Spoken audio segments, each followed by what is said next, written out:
livro do profeta Jeremias, capítulo de número 13. Mas aquele que faz novas todas as coisas, sei que trará frescor sobre nós nessa noite. Jeremias 13 foi a palavra que o Espírito Santo me dirigiu para essa noite.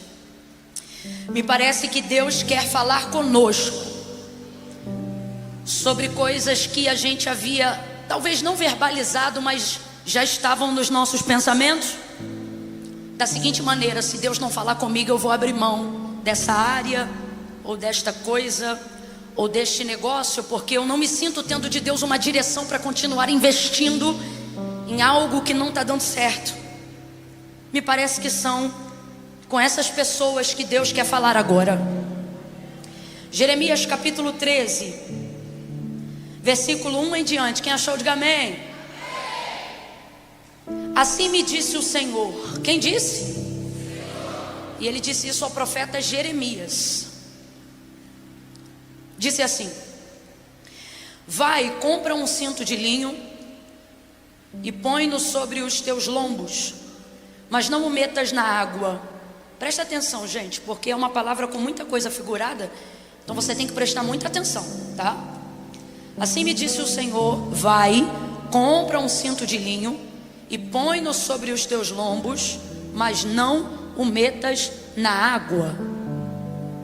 Comprei o cinto conforme a palavra que o Senhor me havia dito e pus sobre os meus lombos. Versículo 3.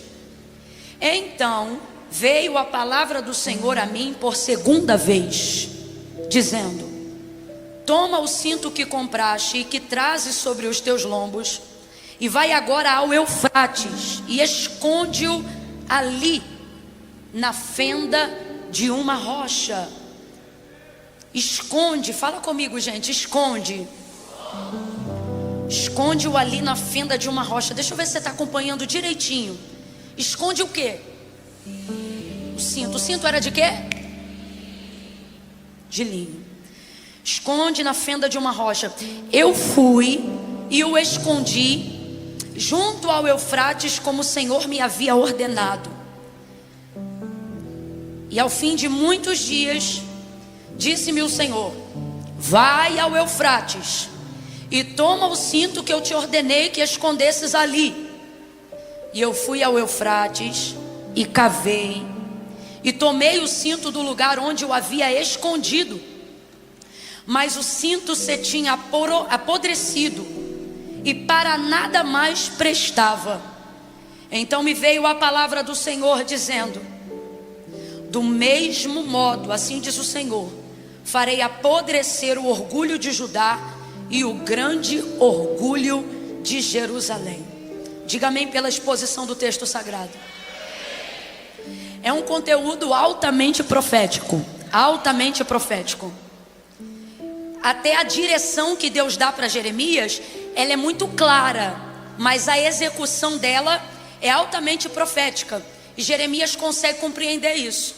Levantado por Deus em um tempo de crise de fé em Israel, fé no Deus vivo, fé no Deus verdadeiro. Israel está se apostatando de Deus, confiando em ídolos constituídos por mãos de homens. E Deus não tem necessidade de se autoafirmar como Deus, irmãos. Quando Deus libertou o povo da casa da servidão, da escravidão do Egito, por intermédio de Moisés, e deu a eles leis por intermédio de Moisés, não foi para tirá-los de uma escravidão e colocá-los numa outra. Foi para que através do conhecimento de normas e de regras eles pudessem se constituir como povo e como sociedade. Toda sociedade que fica completamente livre de princípios, regras, normas, há de confundir com o tempo a liberdade com libertinagem e o direito de expressão com anarquia. Então, para que isso não acontecesse com o povo de Deus, o Senhor vai instruir esse povo em tudo. E os mandamentos vão estar em uma tábua.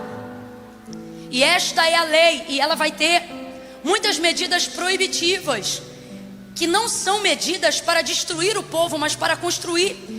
Porque a melhor maneira de inspirar o seu poder construtor, o seu poder criacionista.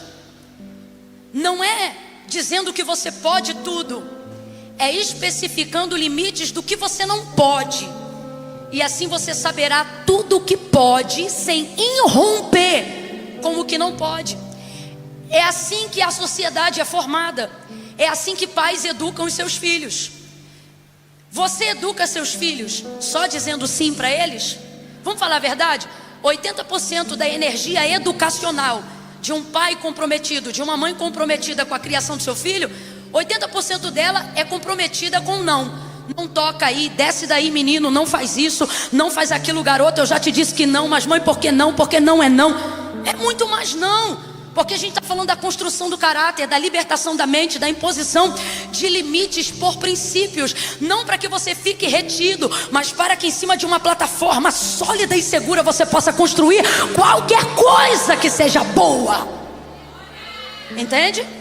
É assim que Deus vai fazer com o seu povo por intermédio de Moisés. E dentre essas leis e esse princípio, Deus vai estabelecer um que, assim como os outros, são inegociáveis. E é este aqui, ó: adorarás somente o Senhor teu Deus com todo o teu coração, de toda a tua alma, com toda a tua força, de todo o teu entendimento, e somente a Ele servirás. Deus estava ensinando isso, como eu disse no início, e repito, não para se autoafirmar como Deus, gente, porque Deus não depende da nossa adoração para nada, gente. Quando Deus determinou que seria adorado, Ele não criou os homens. Quando Deus determinou que deveria ser adorado, Ele criou os anjos. Os anjos o adoram ininterruptamente, com a única canção que mais inspira a natureza de Deus: Santo, Santo, Santo, Santo é o Senhor dos exércitos, e toda a terra está cheia da sua glória. E é uma adoração espontânea. Apesar de fazerem isso diante de Deus, não é para Deus que eles falam. Por quê? Porque Deus não precisa se autoafirmar como Deus. Deus não precisa ouvir quem Ele é pela boca de ninguém. Ele é. Tanto é que o texto afirma que os serafins não cantam para Deus, eles cantam uns para os outros. Eles dizem isso, uns para os outros. Parece até que eles estão diante de toda aquela glória e eles automaticamente desejam adorar. E a adoração, para ser verdadeira, tem que ser espontânea. E às vezes a maioria das pessoas que estão aqui tem uma visão de que se os anjos adoram a Deus, eles adoram como se fossem cativos, estão lá porque estão no céu, então eles têm que adorar. E não é isso, irmãos, é espontaneidade. Se não houvesse espontaneidade na adoração angelical, Satanás não teria persuadido somente a terça parte dos anjos que estão no céu. Lá não está porque é obrigado, lá está quem quer. Quem entendeu que ali era o lugar para estar, e os outros, convencidos do contrário, foram precipitados como os demais. Então há espontaneidade. Deus não precisa ser autoafirmado como Deus. Por isso Ele não depende da nossa adoração para nada. Por isso que poder adorar a Deus é um privilégio nosso. E saber que Deus recebe a nossa adoração, meu Deus, é maior ainda, é maior ainda. Mas para que o povo vivesse na verdade, andasse na verdade, porque quem conhece a verdade é liberto por ela.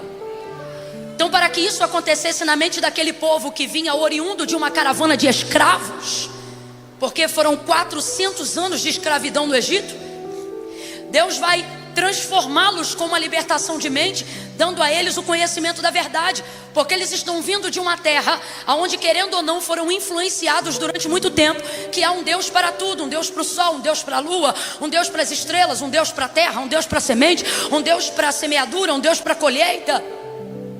E então o Senhor vai dizer: diga a esse povo, Moisés, que eles devem adorar somente a mim.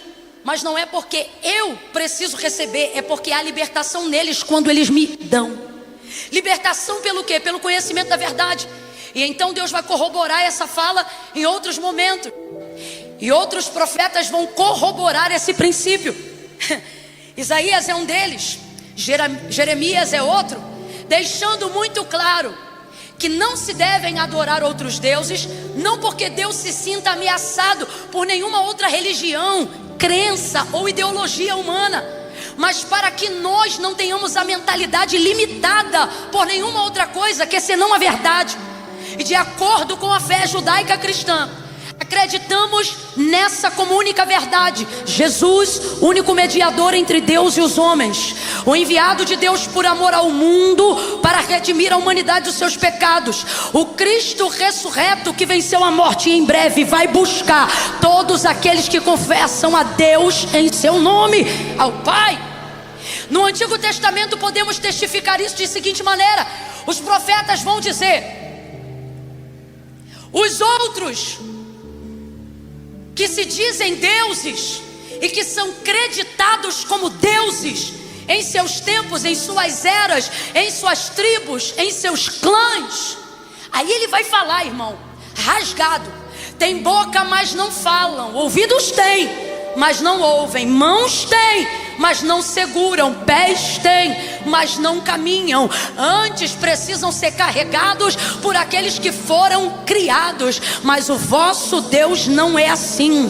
Quando Ele abre a boca, sai uma espada afiada e aguda. Quando Ele abre a boca, o som da sua voz é como o som de muitas águas. Quando Ele caminha, Ele faz da terra a poeira dos seus pés. Ele mede a terra com apenas um braço. O mundo que você acha que é gigante, ele tem a medida do antebraço do Deus, caracterizado para a gente entender que tudo que foi feito por Ele está abaixo do tamanho dele. Por isso pode ser mantido, sustentado, subsidiado e garantido por Ele.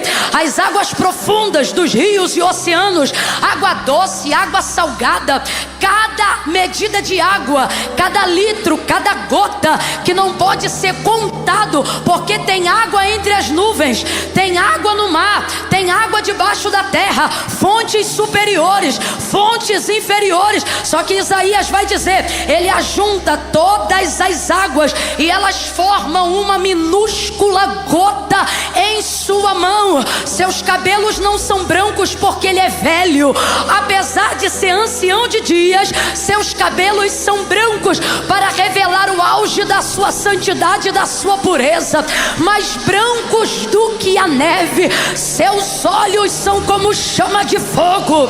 Ele não só vê, como vê tudo o tempo todo, a cada instante, porque não há nada que possa se esconder do seu olhar.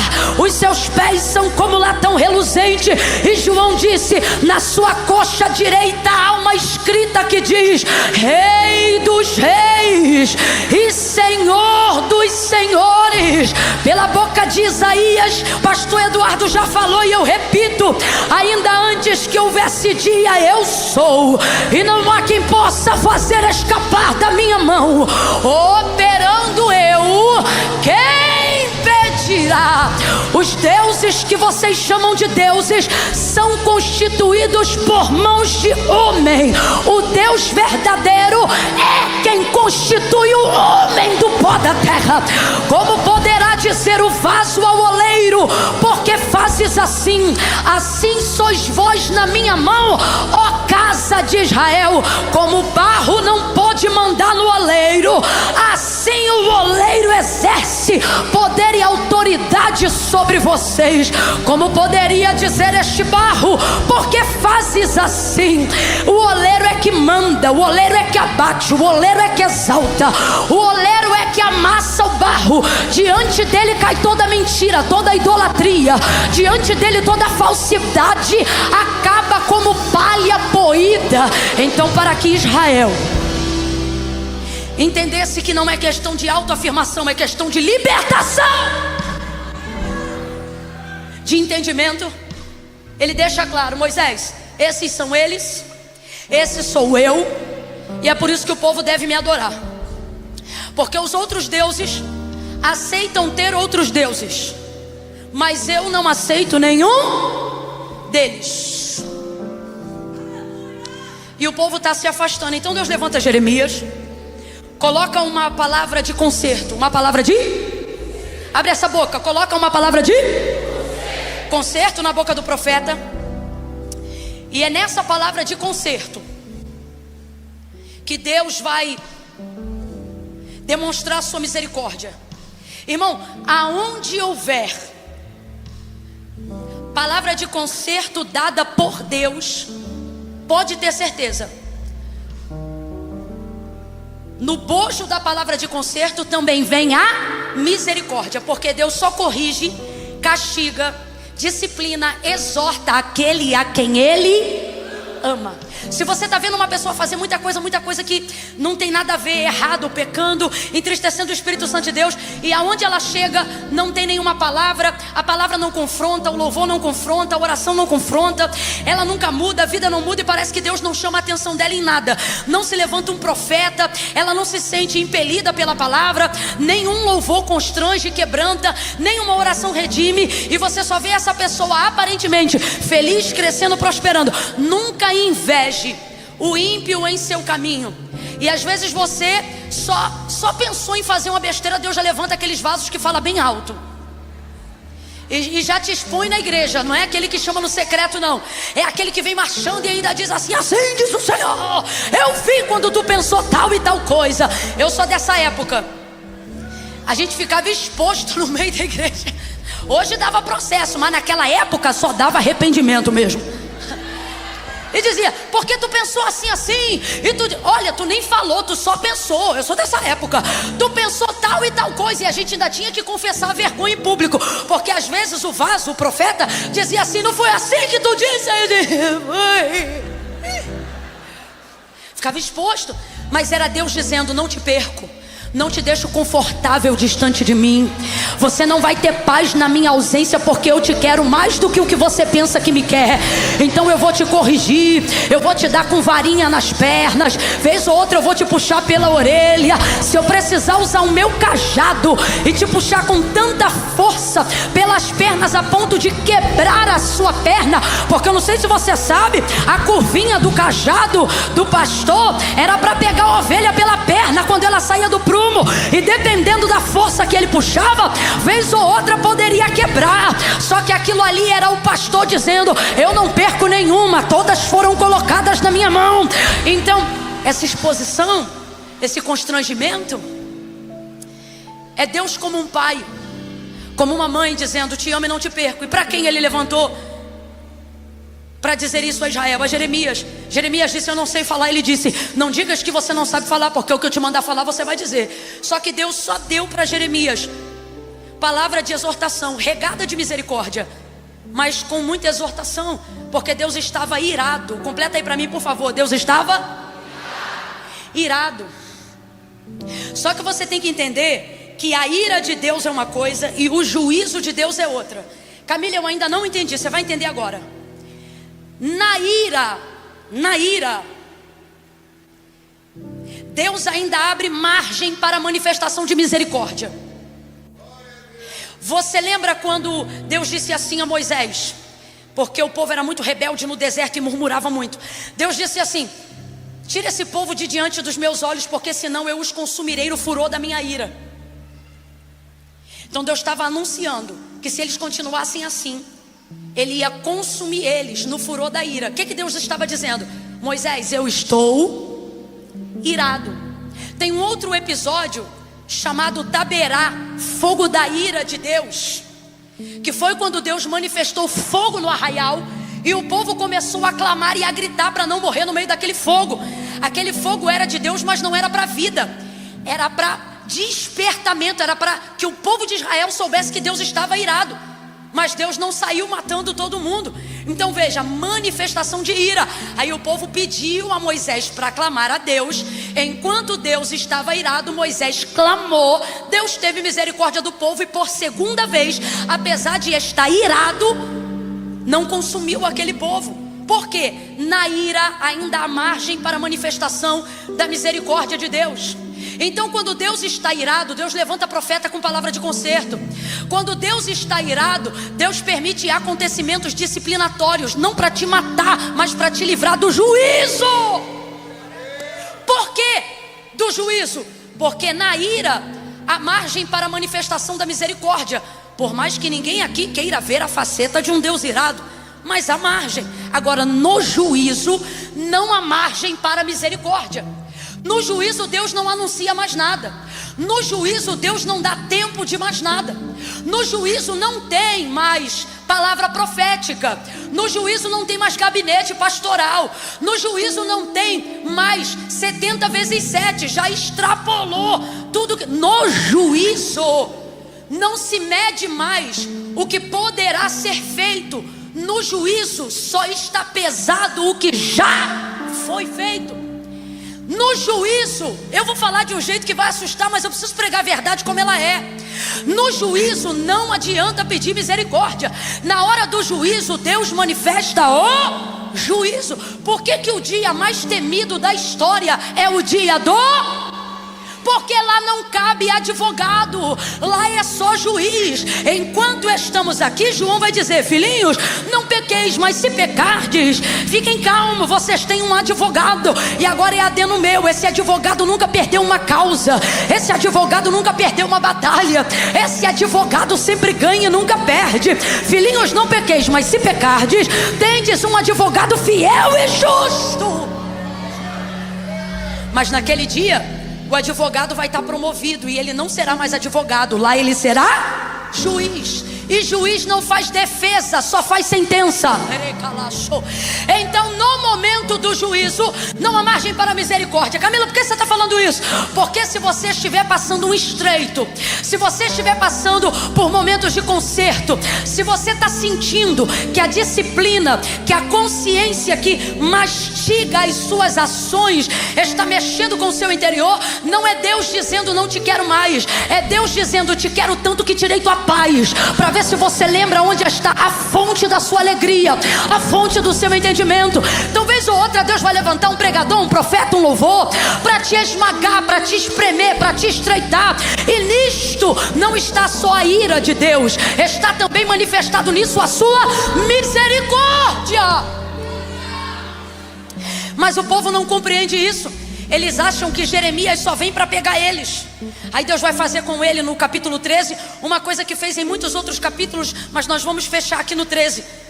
Deus vai dizer assim: Jeremias, compra um cinto de linho, porque Deus quer que Jeremias manifeste misericórdia. Irmão, no tempo da ira, Deus quer manifestar misericórdia, porque no tempo do juízo não adianta mais fazer campanha. Eu vou falar um negócio, redobra a atenção. Quando você vê alguém todo errado, todo lanhado, virado na lama do pecado, tu pode orar de dia e de noite, fazer jejum tentando botar Deus na parede, dizendo pega ele, dá de espada nele, espreme ele, bota ele no leito, faz isso, faz aquilo. Rapaz, tu pode fazer a oração do melhor feiticeiro de igreja que tem. Se esse cara, se essa mulher estiver no tempo do Deus que está irado com as ações dele, mas ele ainda estiver no tempo tu vai pedir, tu vai clamar, não vai descer espada, vai descer azeite, não vai descer leito, vai descer conselho. Porque para quem está no tempo da misericórdia, não adianta pedir juízo que Deus não executa. E na nossa ira, a palavra de Deus diz: na tua ira e na minha, a justiça de Deus não opera. Quanto mais raiva você tem, menos justiça Deus faz, para poder deixar claro que não é por você, tudo gira em torno dele, não das suas razões. Agora, quando você vê uma pessoa no tempo do juízo, pode ser a irmã do manto, do remanto, do profundo, do escondido, orando, que não será atendido, porque é o tempo do juízo. Na misericórdia o fogo consome Sodoma e Gomorra. Na misericórdia Ló não sai do lugar. Então os anjos de Deus pegam a mão de Ló, das suas filhas, da sua esposa, e vão caminhando com elas para fora da cidade. Deus está irado? Está irado. Quem mora em Sodoma e Gomorra? Ló e a sua família. Deus está mandando saraiva e fogo para consumir aquele povo? Está. Mas por misericórdia a Abraão vai livrar o sobrinho Ló dele. Que é isso? É a oração intercessória no tempo da misericórdia. Abraão está de um lado dizendo: e se tiver 20? E se tiver 10? Ele só queria saber do sobrinho, porque ele não tinha ninguém mais lá. E aí Deus vai deixar claro para ele, dizendo assim: Se tivesse só um justo, eu não destruiria a cidade inteira. Deus está dizendo, se tivesse um, eu poupava geral, até os pecadores. Então se Ló mora lá e Deus está dizendo que não tem nenhum justo, Ló também não é justo. Quem está entendendo isso aqui? Só que por amor a Abraão, que estava com o coração pedido em clamor e intercessão interna, por medo de perder o sobrinho, Deus vai mandar 2 anjos antes do fogo descer, porque o fogo ali não é o da ira, o fogo ali é do juízo. Os anjos vão ter que pegar Ló, que está apegado, a sua mulher que está apegada, as suas filhas que estão apegadas, vai pegar eles pela mão igual criança, gente, e vai começar a andar com eles para fora da cidade. Que é isso? É Deus agindo com misericórdia na hora da ira. É Deus agindo com misericórdia na hora da ira. Só que essa história é conhecida de todo mundo. O que vai acontecer? A mulher de Ló, provavelmente ouvindo a gritaria, os gritos dos vizinhos que ela conhece, a quantidade de relâmpagos, no sentido de ver fogo acendendo, pedra caindo. Imagina uma chuva de cometa, uma chuva de pedra de fogo descendo do céu. É uma visão espantosa. É difícil até imaginar quem não olharia para trás. Só que quando você está diante da misericórdia, você tem que ignorar tudo que ficou para trás e abraçar a misericórdia. Mas a mulher de Ló vai fazer o quê? Ela vai olhar para trás, e aí Deus não tolerou. Por quê? Na frente estava a misericórdia, mas atrás estava o quê? O juízo. Deixa eu ver se você está ligadinho. Na frente estava abre essa boca. Na frente estava mas atrás estava diante da oportunidade que você tem de ser livre pela misericórdia, você não tem que olhar o juízo de ninguém. Ouça isso, aplauda depois pra gente ganhar tempo. Ela olhou para trás e virou uma estátua de sal, ficou paralisada. Imagina a tristeza do marido e das filhas, tendo que deixá-la ali e seguir, porque agora aquela que foi alvo da misericórdia se tornou símbolo do juízo. E se alguém virar para trás para ficar com ela, acontece o quê? Vai paralisar também.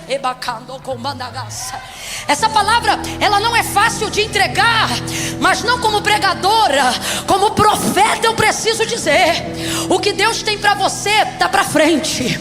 Esquecendo-me das coisas que para trás ficam, eu prossigo para o alvo.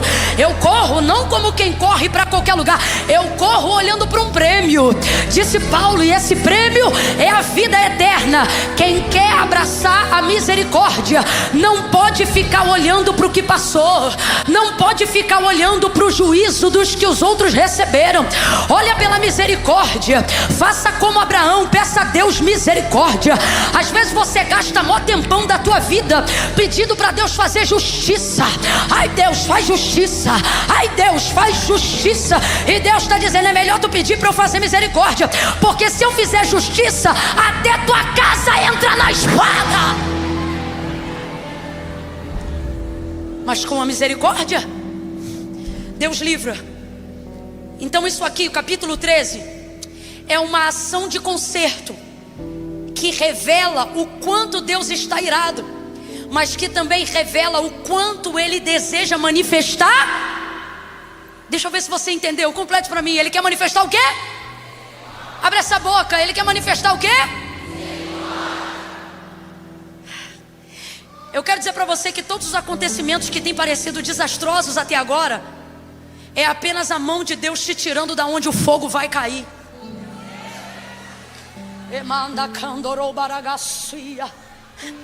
Você diz: Camila, parece que Deus não está assim como era comigo. E Ele está dizendo: eu não estou mesmo sonso, porque você sabe que não tem me servido como deveria, mas ainda é alvo da minha misericórdia. Sua casa é alvo da minha misericórdia. Sua família é alvo da minha misericórdia. A cananeia nem crente era, mas ela sabia clamar direitinho. Mateus capítulo 15, verso 21 em diante, ela dizia: Filho de Davi, tem misericórdia misericórdia de mim, que minha filha está miseravelmente endemoniada. Jesus não falava nada e ela gritava: filho de Davi, tem misericórdia de mim, que minha filha está miseravelmente endemoniada. E ele não falava nada e ela gritava: filho de Davi, tem misericórdia de mim, que minha filha está miseravelmente endemoniada. Se eu fosse você, eu aproveitava esse momento para clamar como ela clamou: filho de Davi, tem misericórdia de mim, que minha filha está miseravelmente endemoniada. Responda com inteligência: quem está endemoniada? Ela ou a filha? Não é ela, porque quem está endemoniado não busca. Quem está endemoniado não reconhece. Quem está endemoniado não clama. Mas olha como ele é inteligente. Vamos falar a verdade? Ela foi ali buscar por ela ou pela filha? Pela filha, porque quem estava endemoniada era quem perturbava a casa. Era a condição da filha. Então ela foi lá para clamar pela. Só que a filha está como? E Deus ouve o clamor do endemoniado? Demônio tem compromisso com Deus? E Deus tem compromisso com o demônio? Então essa garota não pode clamar. Mas a mãe dela foi lá buscar por ela. Agora olha como ela é inteligente.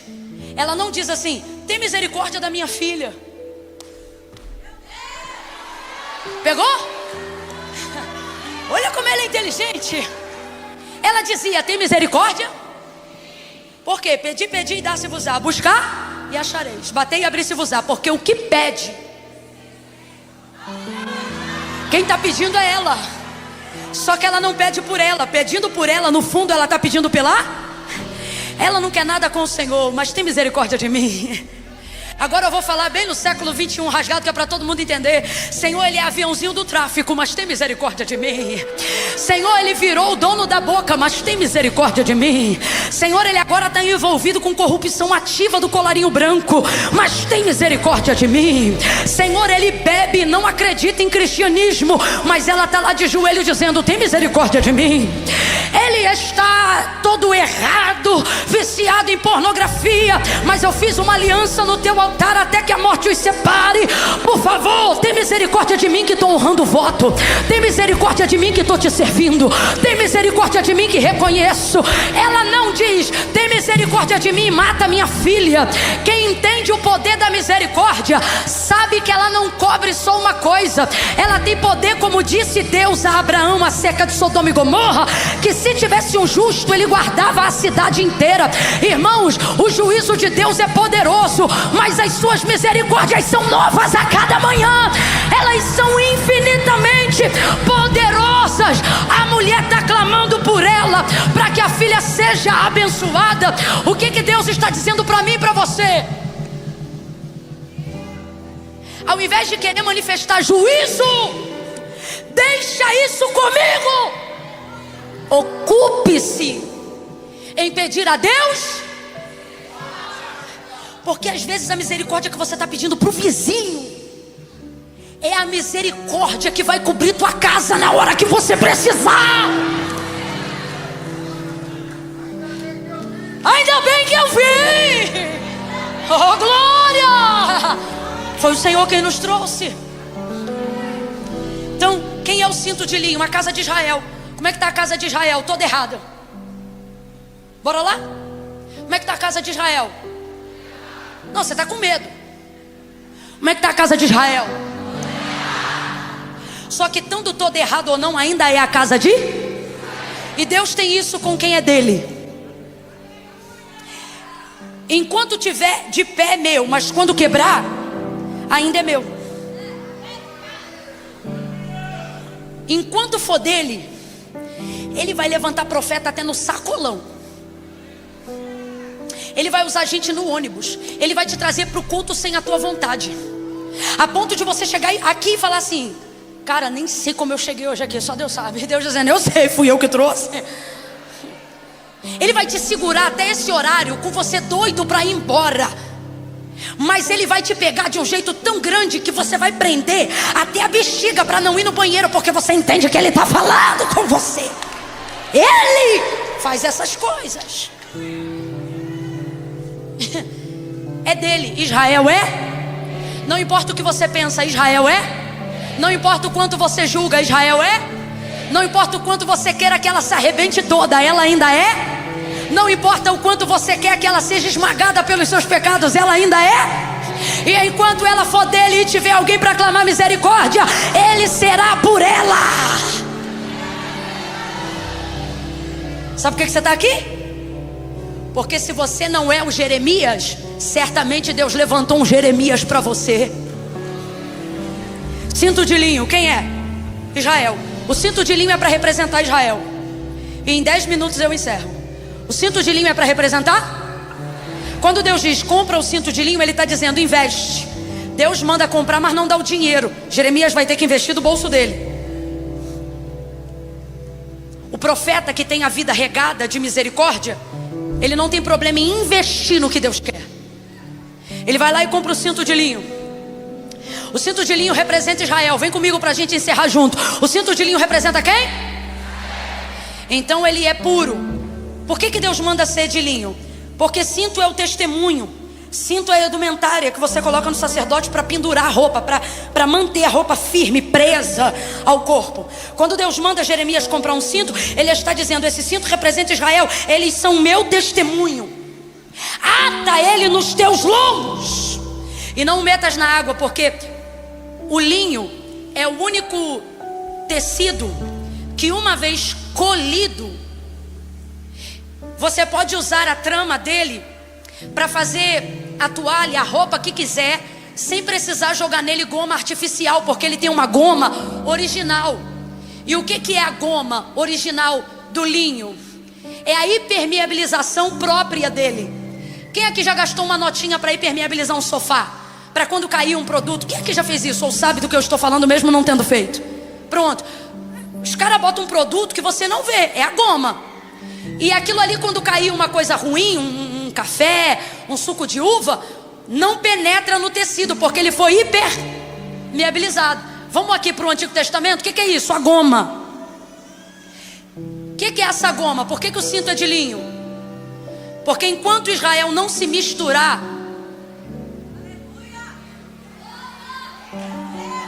ela tem essa goma. Por isso ele diz: não o metas na...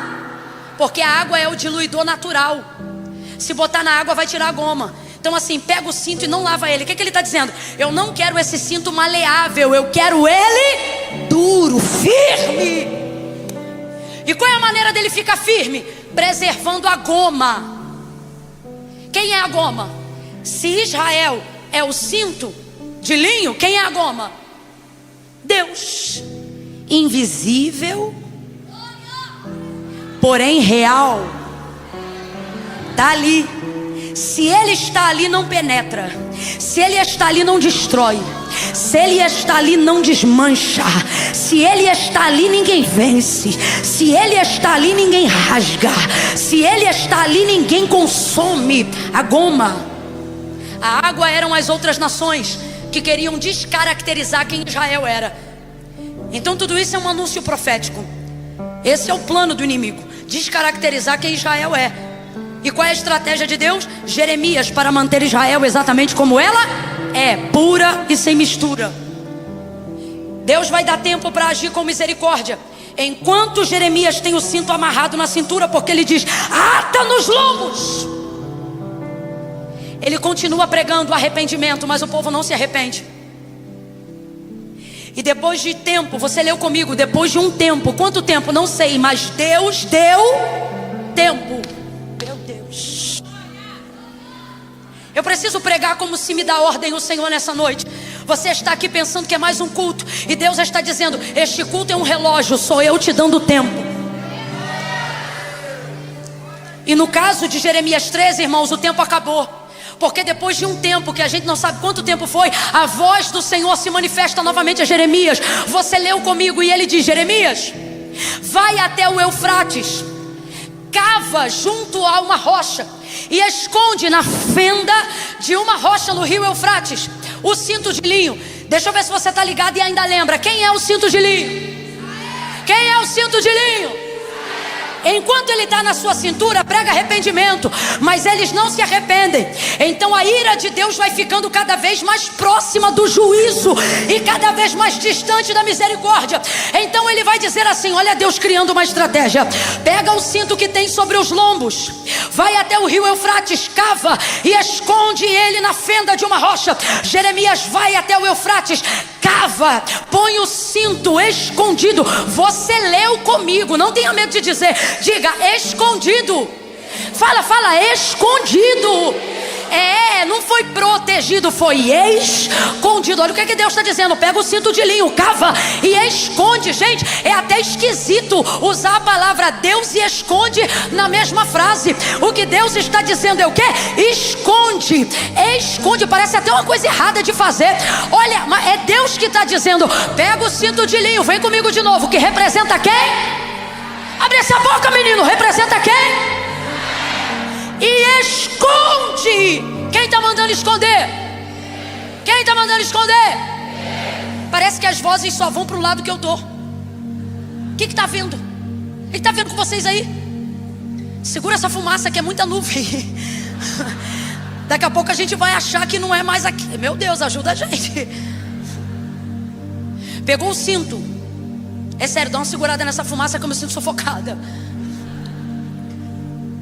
Cavou, pegou e escondeu. Deus é tão específico com o lugar de esconderijo que ele diz assim: coloca ele na fenda de uma rocha. Última vez, eu prometo. Quem era o cinto? Então quando Deus diz pega o cinto e esconde, Deus está mandando Jeremias profeticamente proteger quem? Esconder quem? Agora vamos lá. Esconder de quem?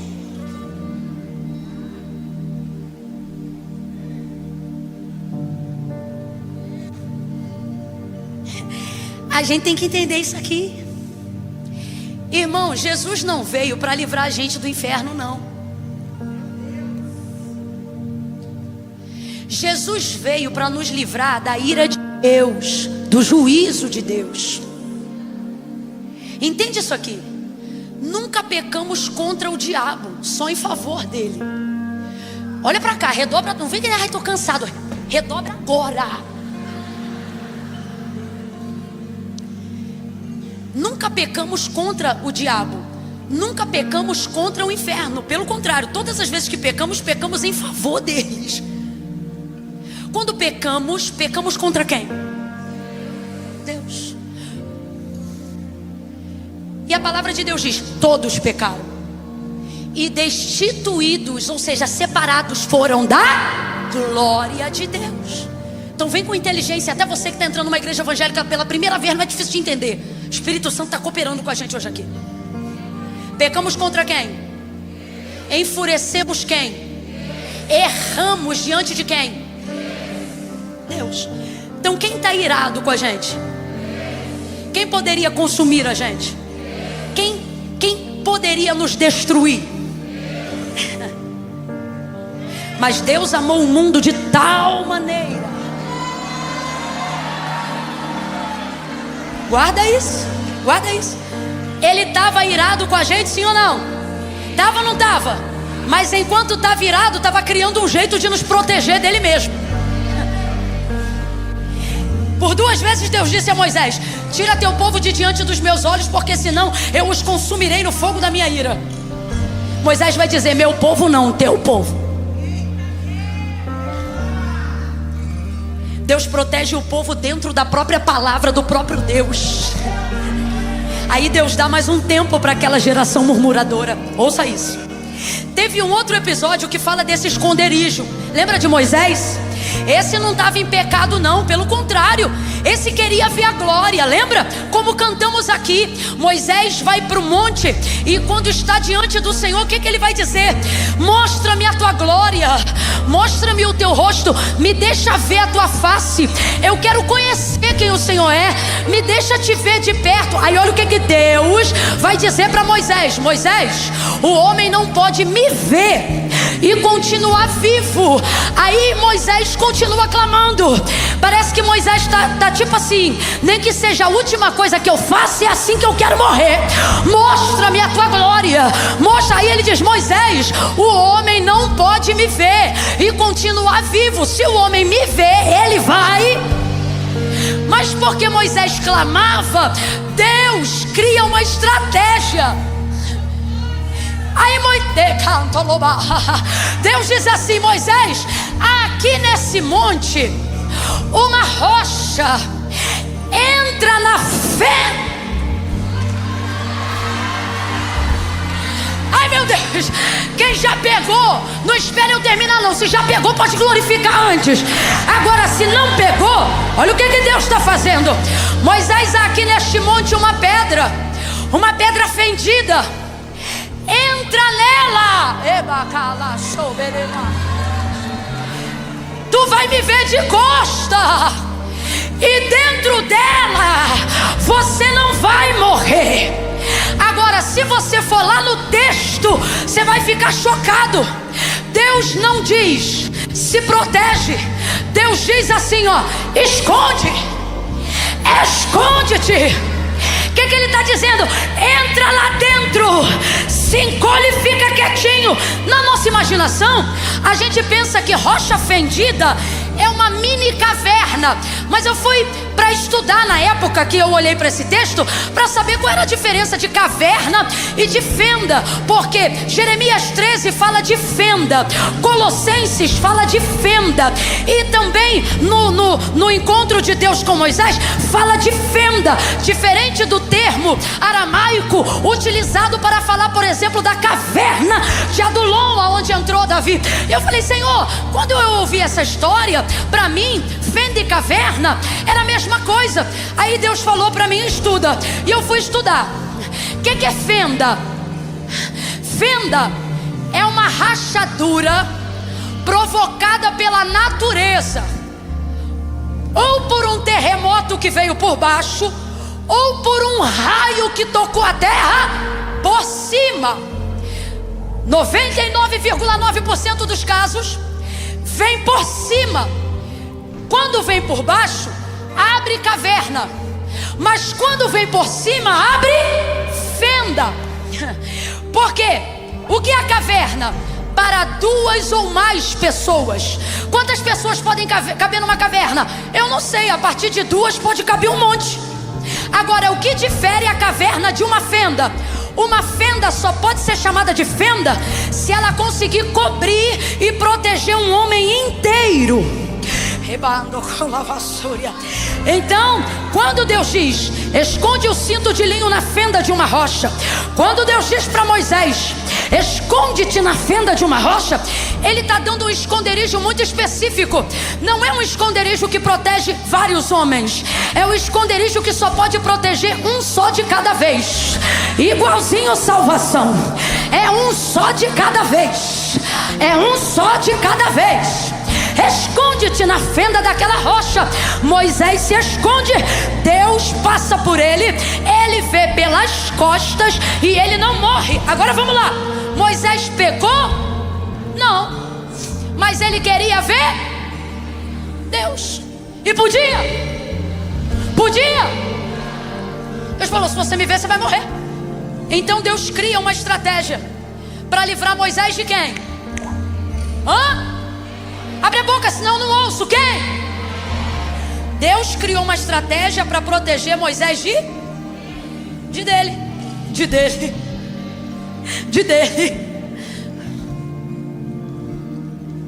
Esconde ali. Você não pode, mas eu vou dar um jeito.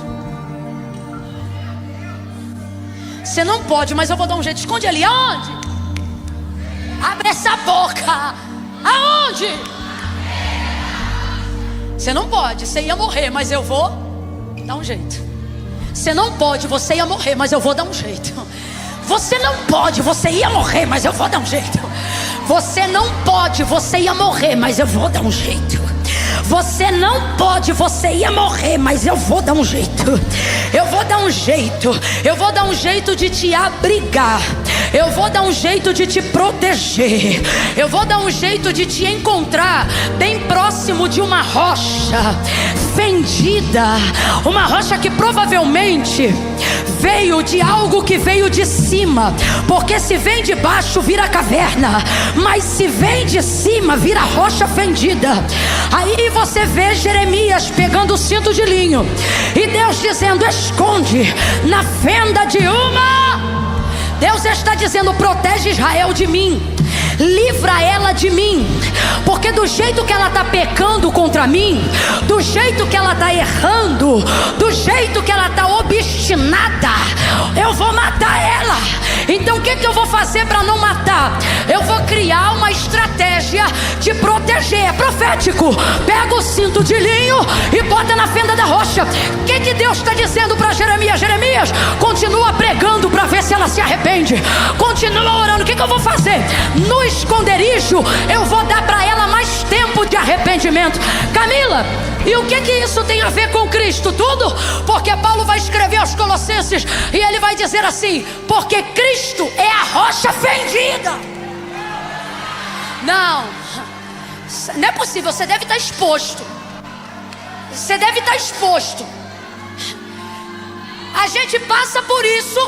Aí vem Paulo dizendo: porque Cristo é a rocha fendida, e todo homem que nela se abrigar não morrerá. Não vai morrer. Era para morrer, mas eu vou dar um jeito. Você não podia, mas eu vou dar um jeito. Era para ser destruído, mas eu vou dar um jeito. É a primeira vez que eu estou te pedindo isso. Pega na mão de alguém e diga: não dava. Diga: não dava. Diga: você ia morrer, mas Deus deu um jeito.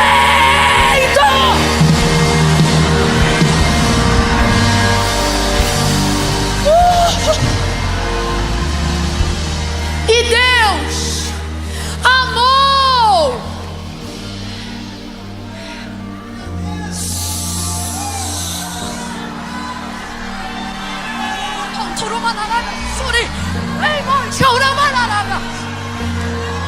Ele amou.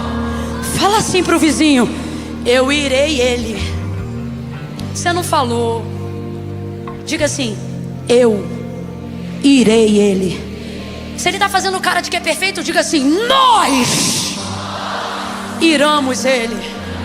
Diga: mas ele nos amou. Ele não odiou podendo odiar. Ele não matou podendo matar. Ele não destruiu podendo destruir. Ele decidiu dar um jeito. Qual é o nome do jeito que ele deu? Abre essa boca e fala bem bonito. Qual é o nome do jeito que ele deu?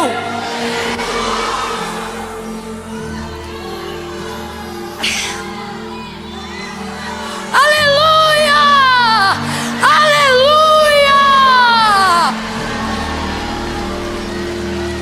Ele deu um jeito. A ele. Se é pra ele, aplaude até estalar, até arder. Até arder. Quem é do assobio, assobia. Tudo que tem fôlego, louve a Ele.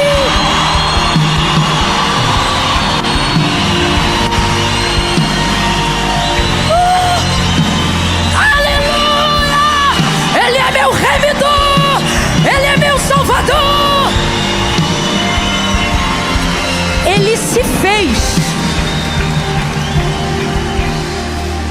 Ele se fez meu advogado. Você não conhece ninguém que trabalhando bem desça de cargo. Todo mundo que trabalha bem sobe de cargo.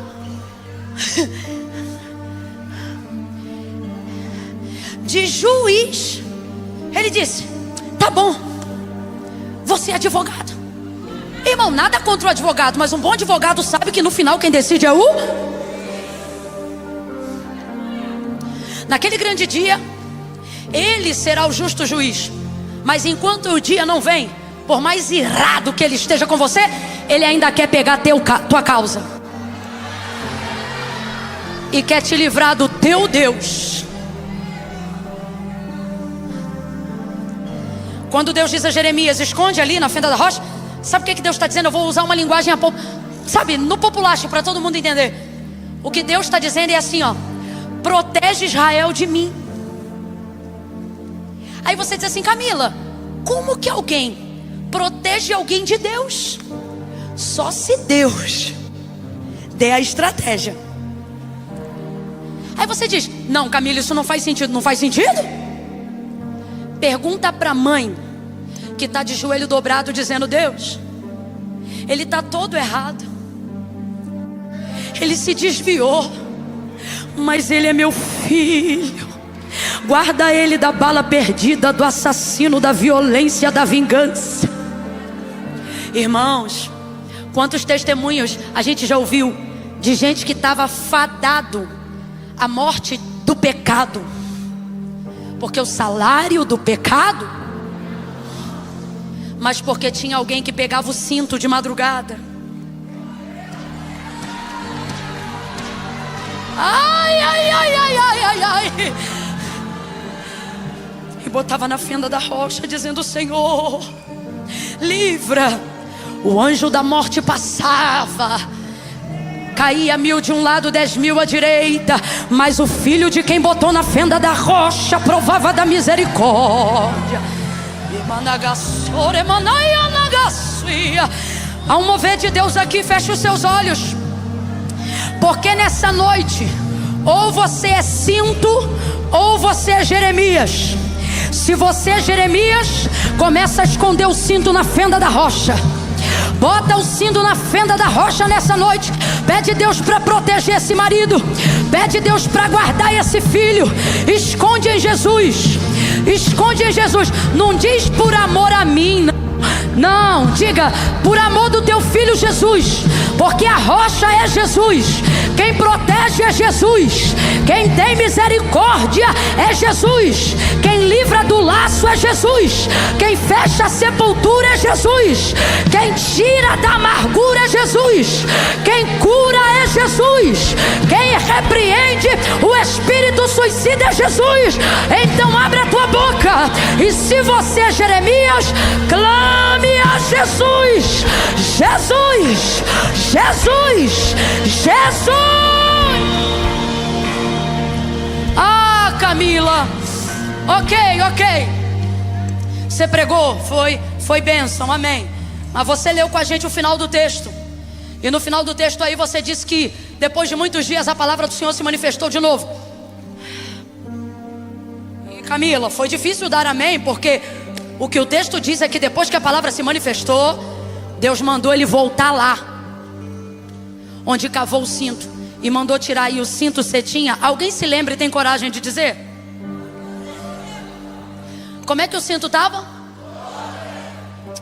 Camila, meu medo é esse: é orar, é proteger, e no final o coração de pedra não se converter.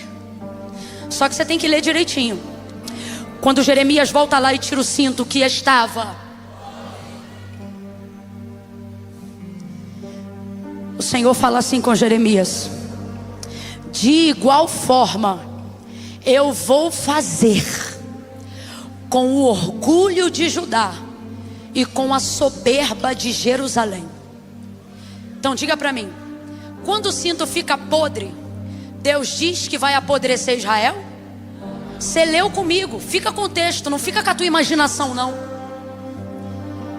Quando ele tira o cinto podre, Deus diz assim: de igual forma farei apodrecer o orgulho de Judá e a soberba de Jerusalém. Então eu te pergunto, no fim de tudo, quem fica podre?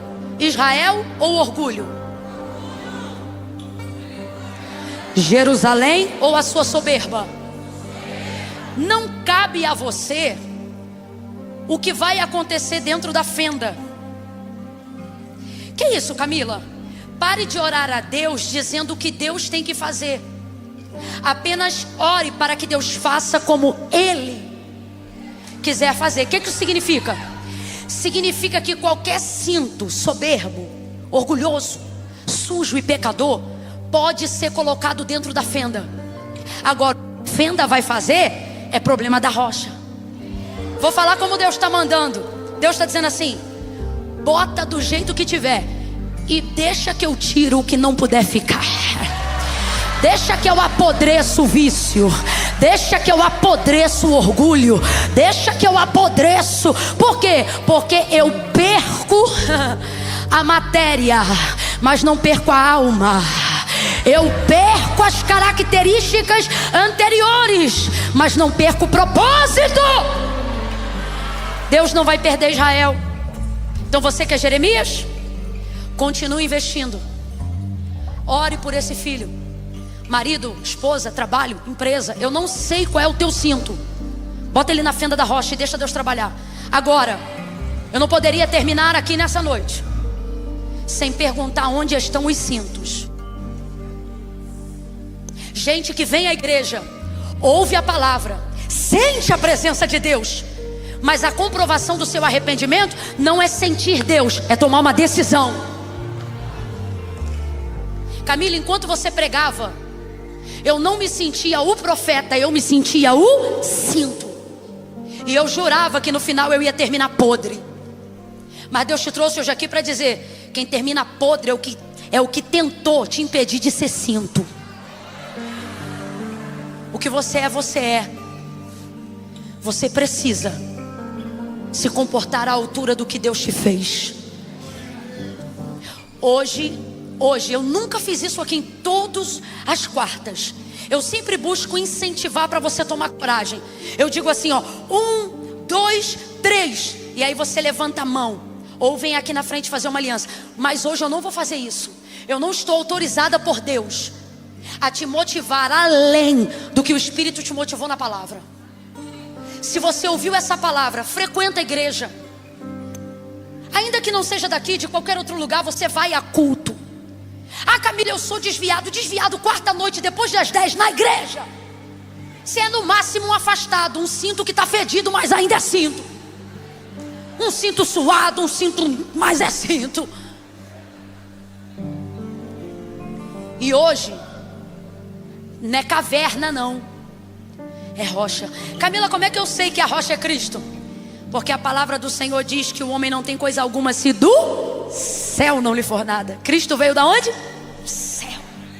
Rocha fendida. Camila, eu me afastei, me distanciei, mas eu não achava que precisava ir aí na frente não. Deus conhece meu coração. Conhece, mas não concorda. Eu cavei, preguei. Tem gente aqui orando por você, mas se proteger na rocha tem que ser uma decisão sua. Se você está aqui hoje, conhece a rocha, não espere Deus levantar um profeta. Deus já levantou. Essa palavra foi para você. Faça um concerto com Deus hoje. Entre como você estiver e deixa que no processo Deus tira o que não puder ficar em você, seja o que for. Libere, por favor, as faixas para que o acesso ao altar, porque hoje aqui eu declaro em nome de Jesus, não só altar, mas rocha do rio Eufrates, rocha fendida. Camila, liberou o caminho aí? Liberou? Se a palavra te convenceu que seu tempo está acabando, mas não é por medo, é por saudade daquele que te amou, que você quer fazer aliança hoje, você é livre.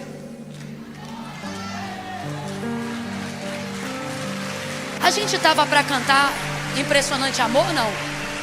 Parece que eu tinha ouvido Impressionante Amor. A gente estava...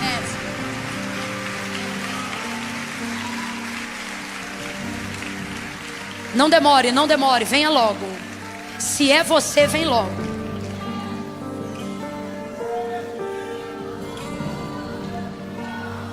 Ei.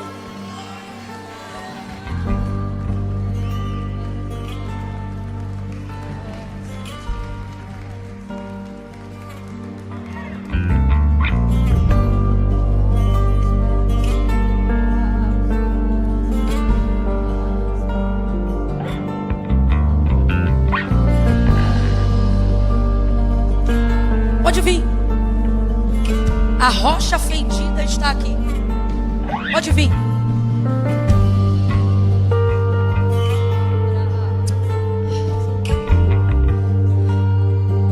Não vá para longe da rocha, venha para dentro da rocha. Vem. Vem.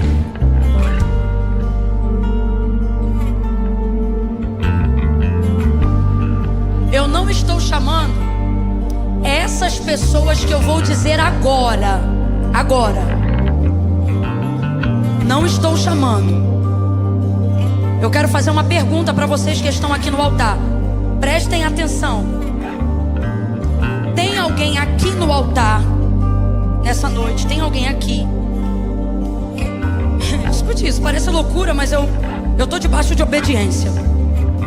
Tem alguém aqui no altar que disse assim para Deus: Senhor, eu não sou o cinto, eu sou o profeta. Eu não estou afastado, eu não estou desviado. Eu estou mais crente do que nunca. Eu estou tão crente que hoje, não são todos vocês, pode ser talvez uma pessoa só aqui. Eu preciso fazer essa pergunta. Não é para vir, não é para vir. Essa pessoa que eu estou chamando não é para vir. Eu só quero saber se tem alguém aqui que é crente, comprometido, toma santa ceia, batizado, lavado, remido. Só que enquanto eu pregava no mover, você recebeu uma direção. Eu vou lá não porque eu sou o cinto, eu sou o profeta, mas eu estou indo em nome do fulano, da fulana. Alguém aqui fez isso? Se você fez, me sinaliza com a sua mão. Só vale se tiver aqui no altar, porque eu não estou com... Você veio? Você é crente já em Jesus? Serve a Deus? Há 36 anos, ela disse. Você veio pelo cinto. Você é o profeta. Você também? Amém. Eu vi mais alguém aqui levantando a mão. Você? Tu é crente? Serve a Deus? De que igreja que tu é? Não, tu é afastado, então não é tu que tu já tá ligada. Fica aí que eu vou te ligar hoje. Eu não, Jesus. Além daquela irmã de 36 anos, tem alguém aqui que congrega, crente, membro? Tu é de que igreja? Amém. Tem servido a Deus lá? Você veio como profeta, só que falou, eu vou lá, como se fosse o fulano ou a fulana. Foi isso? Além dele e dela, mais alguém fez isso aqui? Você. Não inventa. E se você não fez, não inventa. Você fez assim? Tá? Faz um favor pra mim. Quem fez isso? Só que já tá aqui. Porque isso aqui é mover pra quem creu. Não é pra quem vai inventar agora o mover em cima do outro. Camila, ninguém me pediu pra fazer isso. Eu fiz isso. Os que fizeram isso, sou crente, congrego em igreja, sou batizado, tomo ceia. Eu vim em nome do fulano. Minha fé é tanta que eu falei, Deus, eu vou lá como se eu fosse o fulano, porque eu tô crendo nisso. Você que veio nessa condição, se tiver de joelho, seja como for, levanta do teu lugar e fica nesse ponto aqui, separado dos demais. Rápido, que eu não tenho tempo. E nem você. Na ponta esquerda. Isso, só você que está nessa condição. Camila, Deus sabe, eu não vim para aceitar Jesus, que eu já aceitei. Ele, tô igual a irmã, há mais de 30 anos eu sou crente. Lá de cá. Separa. Aí, aqui, fecha os olhos. Só vai terminar aqui quando eu terminar o que eu estou fazendo com eles ali. O que você vai fazer aqui? Uma intercessão nominal. Você vai colocar na fenda da rocha o cinto que você veio aqui trazer, aquela pessoa. Você vai colocar isso dentro de um prazo. Senhor, eu sei que o mundo espiritual é dinâmico e o Senhor trabalha com tempo. Senhor, eu preciso ver a salvação do fulano esse ano. Esse é meu clamor, me ajuda a perseguir isso em oração. Fecha o olho, começa a orar você e só para quando eu acabar aqui. Todos os outros que estão fazendo uma aliança com Deus, que estavam afastados, distantes, eu vou orar por vocês agora. Nunca mais vocês vão se desviar. Nunca mais vocês vão se afastar. Por quê, Camila? Porque não dá mais tempo. Não dá mais tempo. Então feche os olhos e faça um compromisso com Deus agora. Peça a Ele, Senhor, me perdoa dos meus pecados, o tempo que eu andei afastado. Mas nessa noite eu reconheço que não dá mais tempo. Por favor, Senhor, me recebe na Tua presença. Faz de mim o que o Senhor sempre quis fazer desde o dia que me chamou. Meu tempo não será um empecilho. Me liberta de tudo que eu preciso ser liberto, para que nada que me atrapalhe me impeça de viver o teu chamado. Pai, em nome de Jesus, eu oro agora com a sua igreja, por todos aqueles que nessa noite tomam uma decisão de te servir. É gente que vem no teu altar, Senhor, te pedir para recebê-los. É gente que se coloca na fenda da rocha, gente que está debaixo da nossa intercessão nessa noite. Em nome de Jesus, nós te pedimos, protege eles.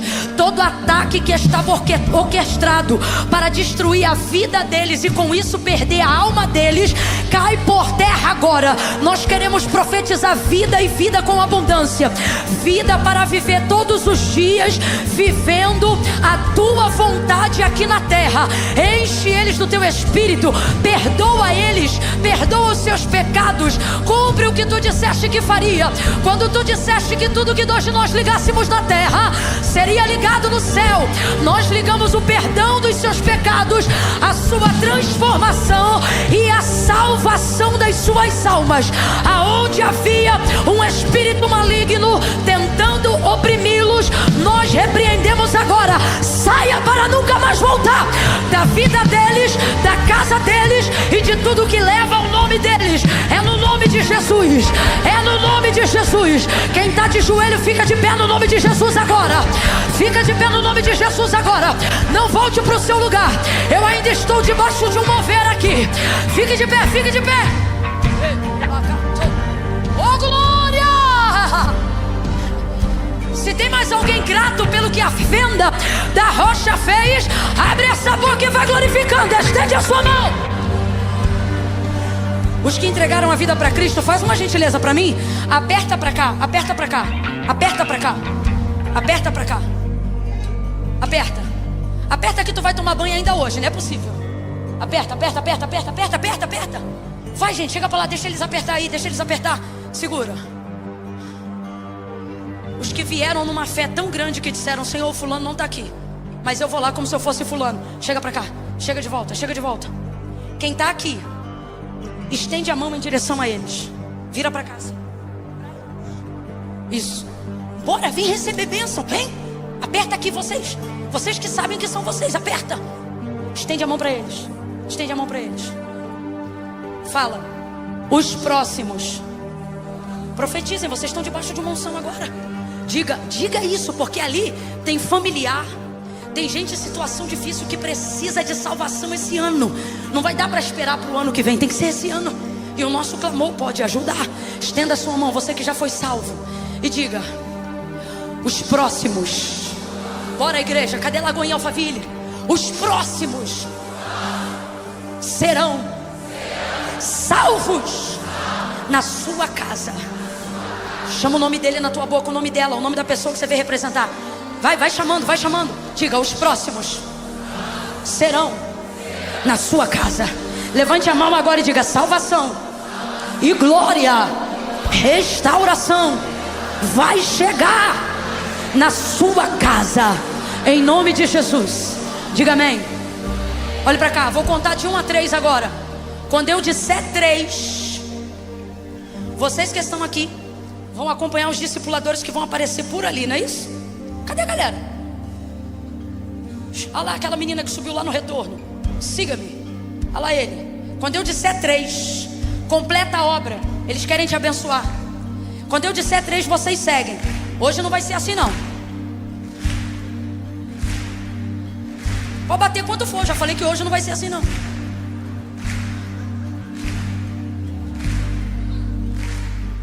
Não vai. É lindo, a gente faz sempre. Só que eu estou debaixo de uma direção hoje. Você não está vendo que hoje foi tudo diferente? Não é todo dia não. Mas hoje a gente está debaixo de uma obediência, impelidos. Quando eu disser 3, nós vamos levantar a mão. E enquanto eles vão puxar a fila para lá, vocês puxam a fila, tá? Não fica engarrafado no trânsito não. Começou a obra completa. Ai, nunca me lembro que eu tenho que ir embora. Você está doido, irmão? Já passou de 10h30. Não faz mais diferença. Quando eu disser 3, você vai puxar para o lado de cá. Você que já é salvo, você que confessou hoje, você que já é salvo, volta para o teu lugar, que veio em nome de alguém, né? E quando eu disser 3, a gente vai levantar as 2 mãos e vai terminar esse momento dizendo: oh, impressionante amor, ousado amor de Deus, que deixa as 99 só para me encontrar. Quem lembra disso? Não posso comprá-lo nem merecê-lo, mesmo assim eu pedi o F-Hope e eles já estavam com essa canção no gatilho. No 3, eles já vão entrar nesse refrão, nesse, e a gente vai gritar isso aqui. Enquanto você estiver cantando, o que eu fiz por aqueles que vieram no altar, você vai poder fazer por alguém que ficou na sua casa aí, onde você está. É um. Puxa a fila e vai.